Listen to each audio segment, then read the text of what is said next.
सबको जय मसीह की। भाई भक्त सिंह की सेवकाई तथा उनके द्वारा लिखित ईश्वरीय भेदों का प्रकाश, अगस्त 14। आज का वचन। तब वे बहुत काल के उजड़े हुए स्थानों को फिर बसाएंगे, पूर्व काल से पड़े हुए खंडहारों में वे फिर घर बनाएंगे। उजड़े हुए नगरों को जो पीढ़ी पीढ़ी में उजड़े हुए हों, वे फिर नए सिरे से बसाएंगे। पर तुम यहोवा के याजक कहलाओगे, वे तुमको हमारे परमेश्वर के सेवक कहेंगे। यशाया अध्याय 61 पद 4 से 6। याजक की दोहरी जिम्मेदारी होती है, कोई भी जरूरत के लिए परमेश्वर को पुकारना और परमेश्वर का संदेश लोगों को देना।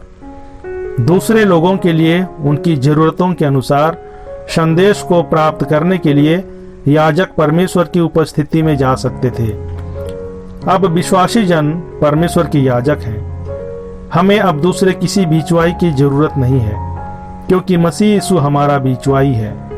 किसी भी वक्त हम घुटनों पर जाकर हमारे मित्रों या हमारे शत्रुओं की जरूरत के लिए परमेश्वर को पुकार सकते हैं और हमारे प्रश्नों का उत्तर प्राप्त करने के लिए अथवा उसकी इच्छा ढूंढने के लिए उसके मुख की ओर ताक सकते हैं। परमेश्वर के याजकों के रूप में हमको यह विशेषाधिकार है।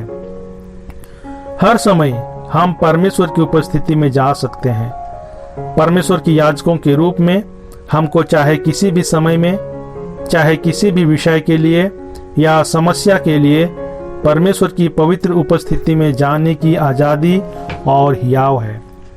चौथा पद कहता है कि वे खंडहारों को बनाएंगे। आत्मिक रीति से परमेश्वर की याजकों को जो लोग पाप में जी रहे हैं उनके प्रति यही हक दिया गया है।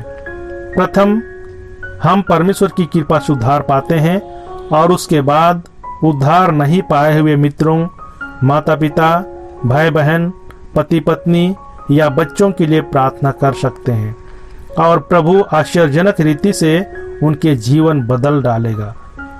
जमशेदपुर में हम एक बार पूरी रात्रि की प्रार्थना के लिए इकट्ठे हुए थे और प्रभु इस सभा में आश्चर्यजनक रीति से सामर्थ से काम कर रहे थे।